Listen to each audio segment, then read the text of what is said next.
What's going on, guys, and welcome back to the channel. For today's video, thanks to the team over at Yolopark, we're going to be taking a look at their brand new AMK Pro Series Transformers Generation 1 Megatron DIECAST 20cm model kit. Now, if you would like this or any of the previous Rise of the Beast kits, then definitely be sure to head down to the links in the description box below. But as we very quickly take a look here at the packaging, it's massive, way bigger when in comparison to their previous kits, and we get a really cool image of G1 Megatron, although this time bearing teeth. I think that's the first time I've ever seen teeth on this Megatron design. But as we come around here to the back of the box, it's your standard legal information. So with all that being said, let's crack this guy open and check out what's inside.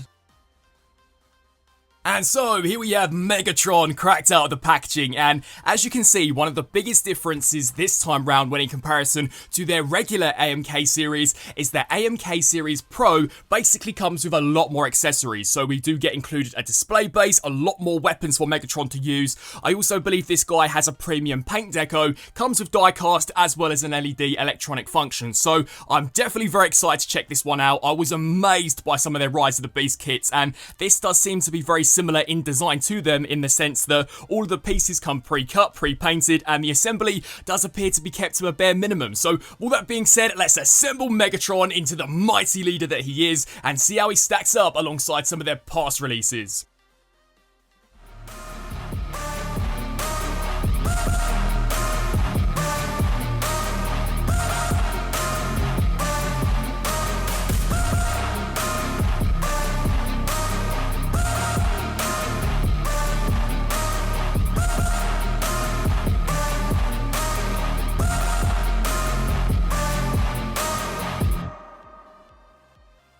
And bang! Here we have the AMK Pro Series Megatron, fully assembled, or I guess I should say transformed into his mighty looking robot mode. And as I said in some of my previous Rise of the Beast reviews, I really think going forwards, Yolopark should have full creative control over a non-transforming Transformers action figure line, because damn, this guy is awesome. And there definitely is a step up in quality between the original AMK series figures to now this AMK Pro Series. This guy does have a few pieces of diecast packed into the robot mode as well as his accessories. The paint apps are significantly improved, and there are also some touch-ups in terms of design, which personally I think are a little better when in comparison to what we saw previously. So in some ways I am kind of hoping that maybe that upcoming Scourge based on Rise of the Beasts can find his way into this Pro Series line, because personally I would love to see him come with all of the bells and whistles that you're going to see here for this Megatron. So as we check out his details, I mean, first of all, easily recognizable as the original, the iconic, the classic G1 Megatron. The details on this guy are on point. You know, the face sculpt is pretty decent. Personally, it's not my favourite out of the bunch, but again, easily recognisable as that old Decepticon leader, and the paintwork is so nicely done. I mean, parts of this guy you would believe to be diecast, when in fact, for the most part, everything that you're seeing is primarily plastic. I mean, look at the rust detail that we've got packed here onto the chest piece. I really like some of the wear and tear that you can see here for the skirt piece. He does come with the classic fusion cannon, which does have a few gimmicks which I'll showcase in just a second. But yeah, in terms of detail, this guy looks awesome. I mean, look at the very tips of Megatron's toes. Much like the chest piece, these have kind of been weathered appropriately. He does just look great, and because he does not transform, there is no excess kibble. I mean, I think this is the cleanest kind of G1 style Megatron that I own in my collection. He does look fantastic, and the sculpting is just as nicely done as we saw from the front. So yeah, all in all, definitely does live up to the hype set by some of those previous Rise of the Beast figures.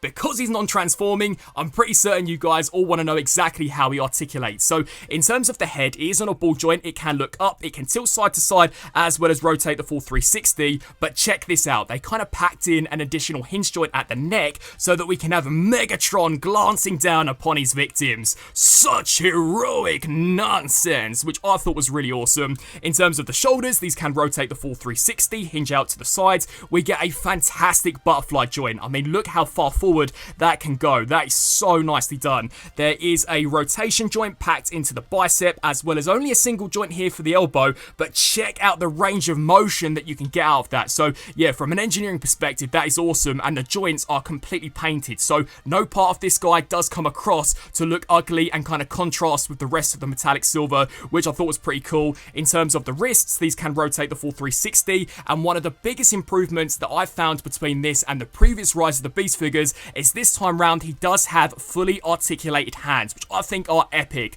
I'm hoping for some of the future entries into their AMK line, this is the type of quality that we can expect to see, because personally, I do think they are slightly cooler when in comparison to kind of swap out hands. So yeah, articulation on these is fantastic. As I'm sure you guys would know by now, I love the articulation that you can kind of get out of the torso for some of these releases. So check this out, it can rock side to side to a pretty great range, and I mean, look at that. It does reveal some additional painted in detail, which is awesome, as well as crunch forwards and backwards. And much like the neck, they did engineer an additional hinge joint kind of at the skirt piece to allow a slightly greater range going forward. So yeah, that's epic. We do get a completely uncompromised waist joint, which again is really cool. The hip skirts are fully articulated, so we can move these out to the sides to allow the hips to kick forwards that far, as well as back to that far. They can go out to the sides, full rotation here at the thigh, as well as a way past 90-degree bend, because we do get double hinge joints packed into the knee. So yeah, that's fantastic. And then finally, as we come here to Megatron's foot, this can go forwards, backwards, rock side to side, rotate left to right, and then finally at the very tip of his toe, we do get some articulation there. So overall, in terms of design, in terms of paint, but in particular in terms of articulation, this guy definitely does live up to the amazing expectations that were set up by some of their previous Rise of the Beast figures, and in some areas, especially in terms of painting and quality, does feel like a step up when in comparison to those. Now, in terms of what pieces are exactly die-cast on Megatron's bot mode, one of those would be the chest piece, so this is completely die-cast, which is awesome, and the very tips of his toes. It maybe would have been nice had the entire foot been made out of die-cast, but to be fair, I think this is more than adequate enough, and I personally have really been able to get this guy into some super dynamic poses, so it definitely does help to kind of keep him well grounded when on the ground, which is pretty awesome.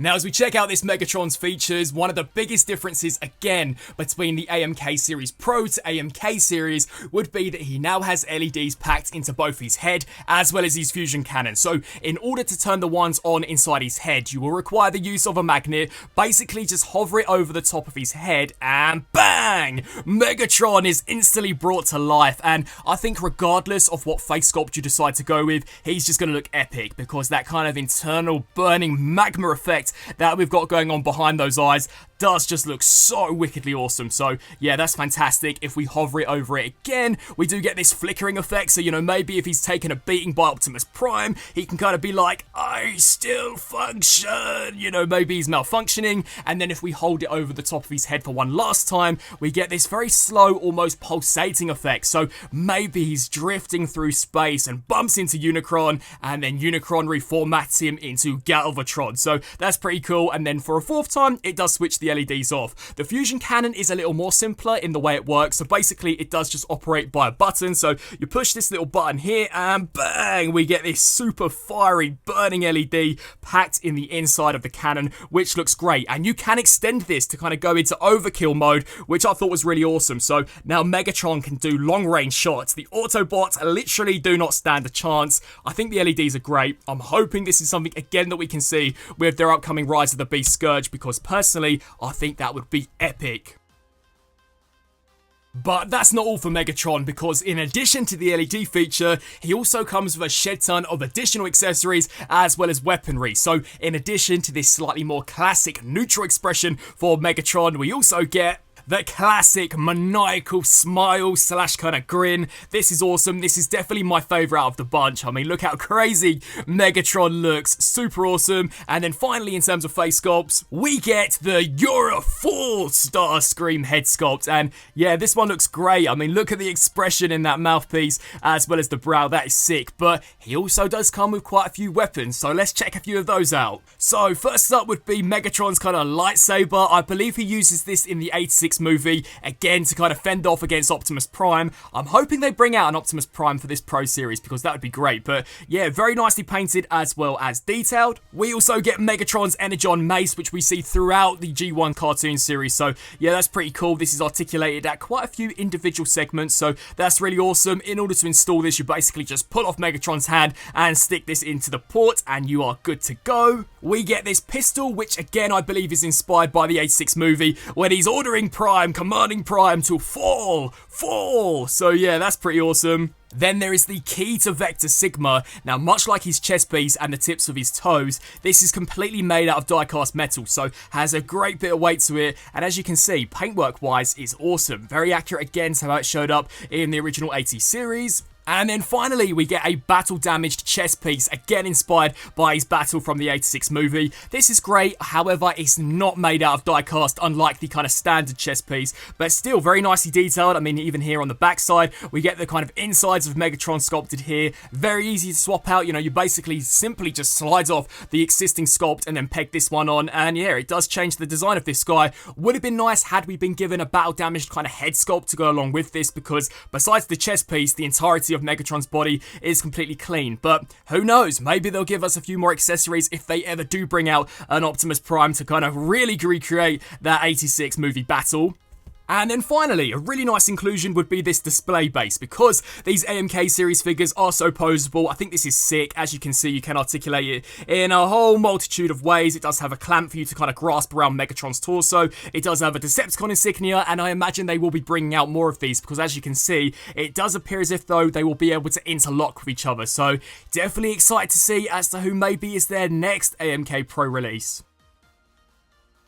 Now, as we get stuck into a few comparisons, I thought it'd be kind of cool to compare this guy alongside your regular mainline releases. So first up, we have the classic Earthrise G1 Optimus Prime. Unfortunately, this Megatron is out of scale. I believe if this was to be animation accurate, Megatron would have to be roughly eye to eye to Prime. So we still don't have kind of a G1 Chuck stand-in, but I guess if you were to pose these two out, maybe you could kind of cheat it. But yeah, unfortunately, we're just going to have to wait for an AMK series Optimus Prime. Here is how he fares alongside the Siege Voyager class Megatron, the Rise of the Beast Buzzworthy Bumblebee Voyager class Optimus Prime, the 3-0 MDLX Megatron, just so you can see roughly how these two size up. And then as we compare him alongside their AMK series Optimus Primal based on Rise of the Beasts, as you can see there is a slight difference in terms of the height. Primal is just a smidge taller, but in terms of quality, especially in hand, there is a stark contrast. I mean, the Pro series is pretty much painted from top to bottom, has die-cast components, has LED electronic functions,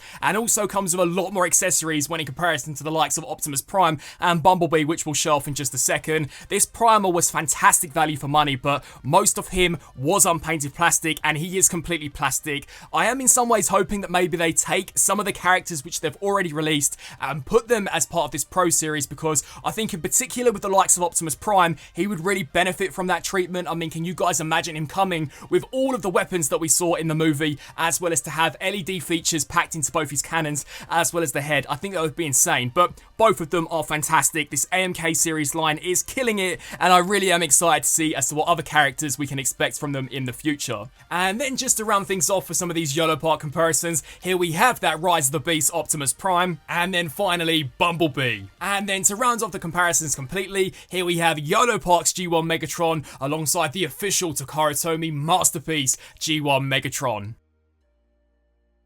And so, wrapping up on this review for the Yolopark AMK Pro Series Transformers Megatron. Personally, I really like this guy, and I think if you were a fan of their Rise of the Beast collection, then you're also really going to like this Megatron, because it's basically the same format as we saw previously, this time just done slightly better. I mean, because this is a part of the Pro Series, the materials do feel better, he does have die-cast, he's painted near enough head to toe, which is awesome, he does have an LED feature, and probably one of the biggest step-ups, at least for me, would be the accessories. He comes with way more accessories when in comparison to what we saw previously. The assembly process, much like the previous figures, is also very straightforward. You can get it done in a matter of seconds, and the articulation is off the charts for this Megatron. This is a line which I hope they continue, because as I said, I think Yolopark do some of the best affordable non-transforming Transformers figures that we've ever seen, and yeah, I would love to see a G1 Optimus Prime to go alongside this Megatron. I want to say a massive thank you to Yolopark for sending this here my way for a review. If you are interested in this guy or any of their other Transformers model kits, then definitely be sure to head down to the links in the description box below. And until my next video, I'll see you then. Thanks for watching.